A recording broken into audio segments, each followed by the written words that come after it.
Hi there, I'm Tory, joining you for another Chapters Book Chat from Chapters Books and Gifts in Seward, Nebraska. And today I want to tell you about a book that I really love called Nothing to See Here by Kevin Wilson. And I read this book, I've read it twice now, and I really, really love it. The first time I read it was on New Year's Day, which I was a little bit peeved that I had read such a good book so early in the year because everything else was going to have a hard time measuring up to it.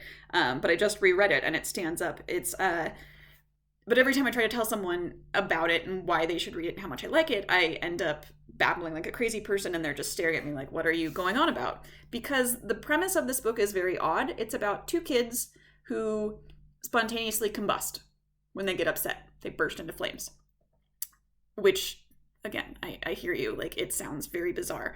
But our main character is this woman named Lillian, who's hilarious. She's just kind of like a drifter in life. She's never really had a role or a purpose or goals. And she is crass and she is vulgar, but she's hilarious. She says exactly what's on her mind at any given moment, and it's usually super funny and just kind of in the face of everything that she's up against. So Lillian gets hired by her high school friend. Her high school friend is now married to an important, super rich senator. And his children from his first marriage are these fire children. And Lillian gets hired to come and be their governess, nanny, take care of them, keep them out of the public eye. So one of the things that really makes a lot of sense in this book, it's not like Benjamin Button where he has this crazy disease and suddenly like seems like nobody in the world notices that he's got this weird disease.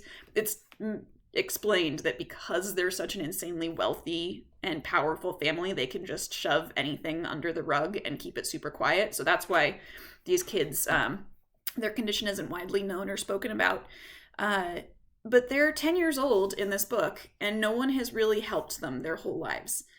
They've just been kind of seen as a challenge or a problem to be solved. And so they're kind of feral kids. And this governess who's been just a drift in life somehow is then realizing as she gets to know them that helping them to find ways of coping with this condition of theirs is giving her a lot of meaning too. So this book being very funny and very snappy and a very fast read, I've read it both times in like 2-3 sittings. It's really more than just a funny book with a weird premise. It's got a lot to say about the families that we choose for ourselves and the people who impact us in unexpected and surprising ways. I'm not normally one super mushy-gushy about family stuff. I don't have any kids. I've got 2 cats. But there was a quote in here as Lillian is realizing how to take care of kids and how to keep them entertained and just kind of what raising kids is like, that I really enjoyed. Maybe raising children was just giving them the things you loved most in the world and hoping that they loved them too. So with that being said, I loved this book and I think you will too. Thank you for joining me for another Chapters Book Chat.